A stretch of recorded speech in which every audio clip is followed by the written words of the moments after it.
that work iniquity. Don't get worked up about the bad guys, is how we might say it in English, modern English. Don't get worked up by the bad guys, which is what I've been doing. For they shall shortly wither away as grass, and as the green herbs shall quickly fall. They're not there forever. They've got tremendous power today, but it's not going to last. Trust in the Lord, and do good, and dwell in the land, and thou shalt be fed with its riches. I think today we need definitely to trust in God. Otherwise, we're going to get too anxious. If we rely upon ourselves and upon our human means, which are trivial, simply trivial, we can only get anxious. It's God's church, it's God's society, it's God's souls, it's God's problem, in a manner of speaking. Of course, we have to do our duty, that's our problem. But he's doing his duty in a strange way of speaking, in a very human way of speaking. He's minding the store. Don't let us worry too much. He is minding the store. Dwell in the land, thou shalt be fed with its riches. Well, we're certainly being looked after here. Delight in the Lord, and he will give thee the requests of thy heart. Delight in the Lord, and he will give thee the requests of thy heart. Because if we do delight in the Lord and in the things of the Lord, then the requests of the heart will straighten out. We shan't be requesting things that displease God and which he can't give us. So if we align our heart on God, he will give us our requests, because our requests will be aligned on God in his good time. So commit thy way to the Lord and trust in him, and he will do it. Not quite clear what he will do it means. What's that in Latin? You've got a Latin...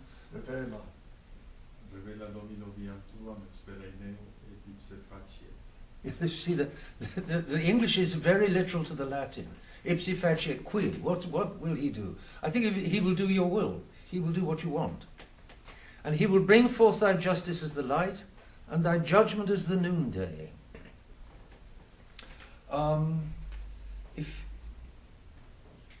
If we live by God, with God, in God, it's simply a matter of time before it comes out, and it doesn't even matter if it doesn't come out. You know, this psalm, you might think that he's going to do it immediately. Well, not necessarily, of course, because it's not necessarily for our good that he does immediately what we want. Be subject to the Lord and pray to him. Envy not the man who prospereth in his way, the man who doth unjust things. There's no need to get excessively upset by the bad guys in the mainstream church, by the bad guys in the SSPX. Elsewhere, the Lord God says, vengeance is mine, I will repay. He'll look after it. He'll look after them. He'll look after it. It's not. They're not. In a sense, they're not our problem. They're causing us big problems, but in a sense, they're not our problem. Our problem is to align ourselves, to get our hearts and minds in line with God. That's our problem. Cease from anger and leave rage. Have no emulation to do evil. And that's obviously, you know, you get upset or angry with the bad guys. No, leave it. Stay in peace. The evildoers shall be cut off. But they that wait upon the Lord, they shall inherit the land. Isn't that one of the... who inherits the land? The meek of heart inherit the land in the Beatitudes, is it? That's the second Beatitude. Blessed are the meek of heart, for they shall inherit the land. Yet a little while, and the wicked shall not be, and thou shalt seek his place, and shalt not find it. Gone, like smoke. But the meek shall inherit the land, and shall delight in abundance of peace. The sinner shall watch the just man, and shall gnash upon him with his teeth. But the Lord shall laugh at him, for he foreseeth that his day shall come. The Lord is not upset. The Lord laughs at the sinner, because the Lord foresees that the sinner's day will come. No sinner can outrun the Lord God, obviously. So, leave them in the hands of God. I've emphasized I've tried to emphasize the depth of the evil today, the depth of the confusion, the depth of the problem of people whose minds are gone and who can't think any longer, or who think in contradictions. I think we need to be aware just how deep the problem is. Because I think, this is just my opinion that the depth of that confusion is the answer to sedevacantism. I don't think that the people confused to the degree they are, in the depth they are today, I don't think they know, in a sense, they don't know what they're doing. And therefore, I don't think they're necessarily formal heretics. And if they're not formal heretics, they're not excluding themselves from the church. That's not an explanation that pleases everybody. A number of people say the churchmen, Benedict XVI and company, they're educated men, they've received an education, a good education, they've got to know what, it's impossible that they don't know what they're doing. But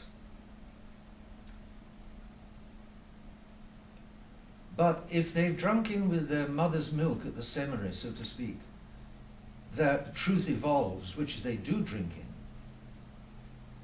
in Joseph Ratzinger's seminary, which is put together from a ragtag and bobtail of seminary professors from all over Germany immediately after the Second World War. There were some modernists in the staff. And so these modernists, they're glamorous, they're liberal, they're forward-looking, they're progressive, they've got possibly much more charisma than his conservative teachers had. And they tell him, truth evolves, the modern world is evolving, we need to evolve with it, the church has got to evolve with it. And it's taken for granted. And Joseph Ratzinger concluded that St. Thomas Aquinas was too rigid, too foursquare, too impersonal, too strict, and undoubtedly some of his professors encouraged him to bypass St. Thomas Aquinas. So with professors like that, he drank in naturally that truth evolves. And once you drink in truth evolves, well, of course, contradiction, and so on and so on and so on. So I'm not sure that those churchmen really do know what they're doing. I'm quite sure that they're receiving graces from God to see what they're doing if they want to see. And it's obvious that they're not picking up on those graces, otherwise they would change their ways and either turn the church around or get out. If they stay in power and continue to misdirect the church, they're refusing the graces that God logically is giving them. And therefore they're not innocent. They're not innocent, but they are confused. So the depth of confusion today is unparalleled. It's never, perhaps at the time of Noah, men were so confused, but in modern times the confusion is just more and more all the time. And that means it's more and more possible to do evil thinking that you're doing good. And that's a reason to leave these people to God. We can't deal with it. There are far too many of them. They're in power. Leave them to God. And now the malady is caught the leaders of the society. Leave them to God. The Lord shall laugh at him, for he sees that the sons of David. The wicked have drawn out the sword. They have bent their bow to cast down the poor and needy, to kill the upright of heart. Let their sword enter into their own hearts, and let their bow be broken. It's a gentle wish, so to speak. I mean, like yesterday, where the psalmist really got really beg the Lord to deal with the wicked. This one is not so concerned, he's not so worried. Better is a little to the just than the great riches of the wicked. Obviously, I'm sure none of us here long for great riches. We have a little, that's enough. For the arms of the wicked shall be broken in pieces, but the Lord strengtheneth the just. That's not what it looks like at the moment. The arms of the wicked shall be broken in pieces. Well, it hasn't yet happened. The wicked are getting more and more powerful in today's world. The Lord strengtheneth the just. It looks as though that's not what's happening right now, because it looks as though the good guys are getting fewer and fewer and weaker. But that's the appearance. God is minding the store. The Lord knoweth the days of the undefiled. God is watching the good guys. He knoweth the days of the undefiled, and their inheritance shall be forever. And if they persevere, they're going to go to heaven, their inheritance will be forever. They shall not be confounded in the evil time, and in the days of famine they shall be filled.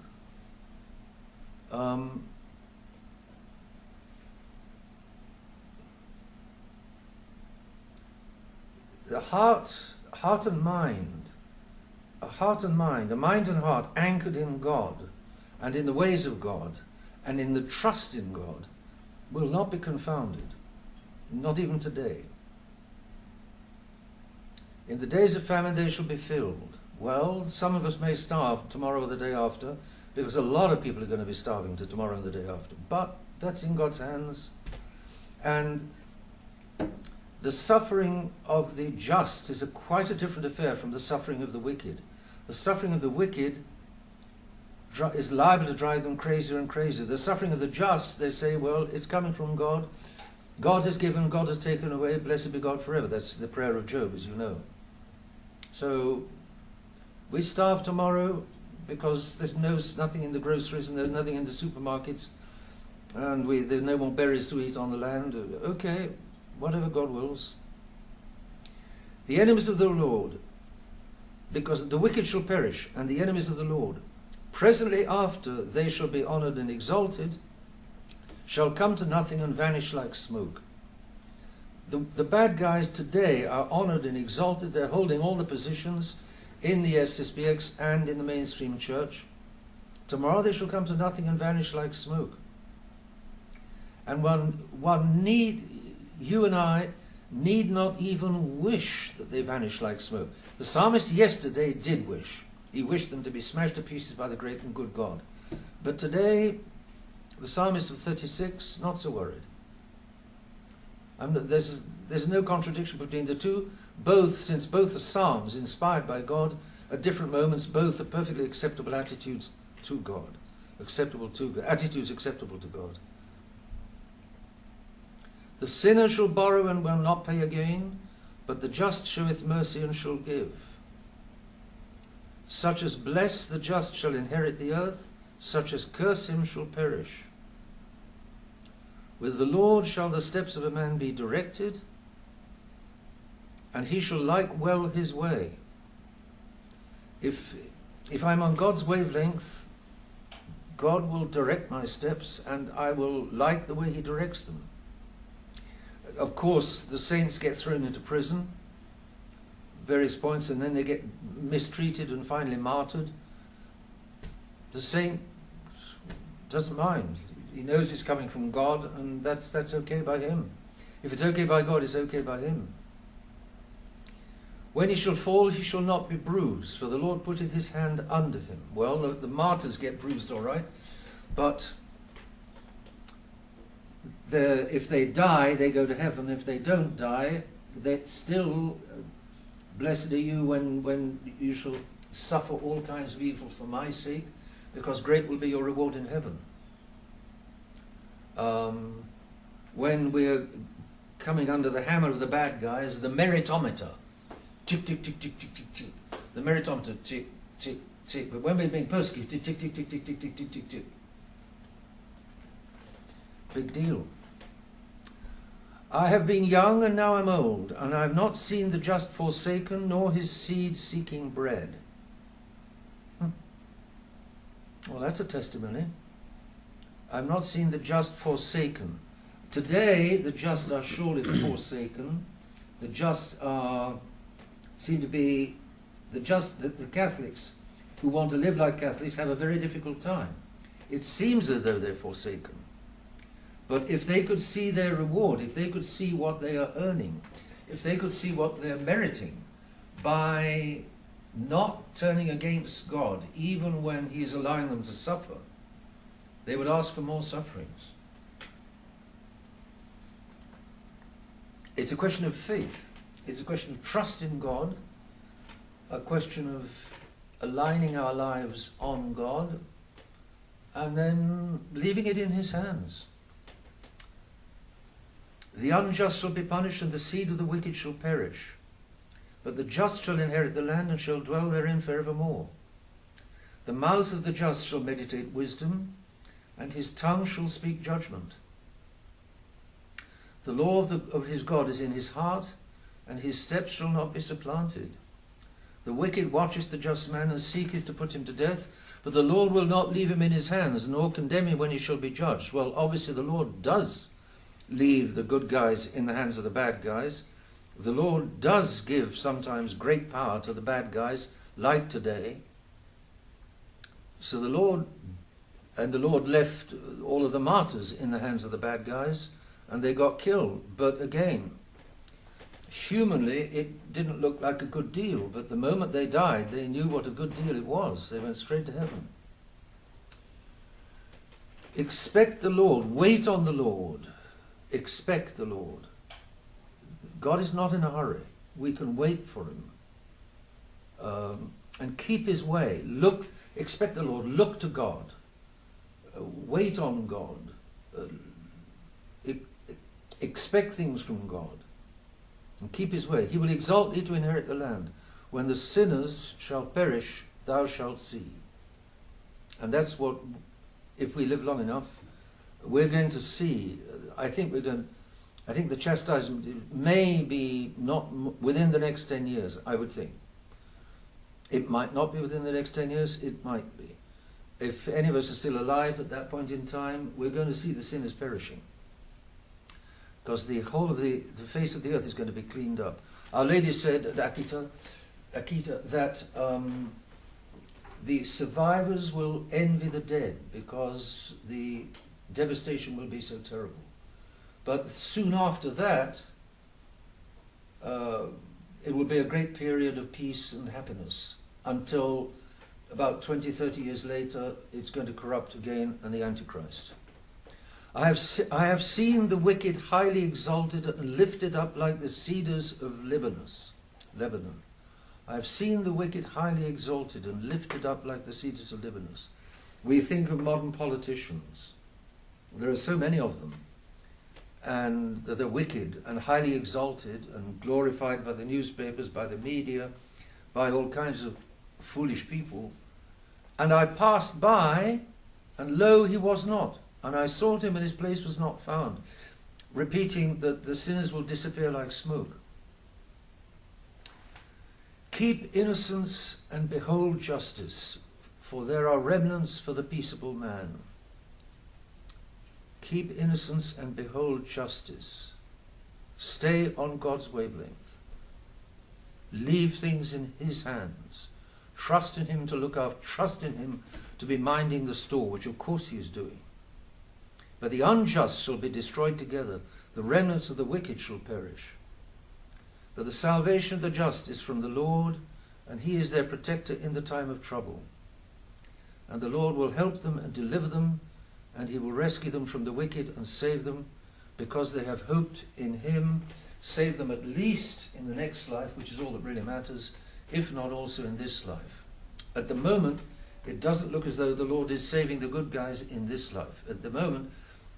At this moment, the Lord is allowing the good guys. One thinks of Catholic parents trying to protect their children in today's situation, and the anxiety that it must cause parents. What should parents do? Well, Father Pfeiffer is organising a meeting for parents here the last days of December after Christmas, a moment to think what parents can do. But where there's a will, there's a way. It's impossible for God to abandon those who don't want to abandon him. It's not possible. So a first answer to this, the ginormous problem caused by people going crazy day by day, is a trust in God. Great faith, trust in God, and to stay on God's wavelength, keep his commandments. And of course, as priests, it's more than just keep his commandments, but it's watch out, firstly, for the interests of God, and secondly, for the interests of souls, and bring God to souls and the souls to God. That's our commandment. It's a tremendous task. It may seem, for all the reasons given, a very difficult task today, but of course, it can't be impossible. When it's impossible, God will tell us to get out like he told Lot to get out of Sodom. Then it was impossible for man to live decently. God said get out. But as long as God doesn't say get out in one way or another, in one place or another, then we do what we can where we are with what we have and leave the rest in God's hands. 40 verses, Psalm 36, 40 verses. The trouble, of course, when we pray the breviary in Latin, we're liable just to skid over, to skid along, and we skid through the words without reminding ourselves what they really mean. And sometimes the Latin is not easy to understand, sometimes almost impossible to understand. Some it's very strange, but there are always these verses that strike us. And in English, this psalm is not very difficult to understand. It's very clear, in fact. So, if you have a breviary with you, meditate on Psalm 36, and if you don't have a breviary with you, meditate on trust in God. God has not resigned, and he is not powerless, and he knows exactly what he's doing. So it's his problem, and we tag along. We tag along with God. We can't do better. It's his show, his church, his souls. Until about 10 o'clock.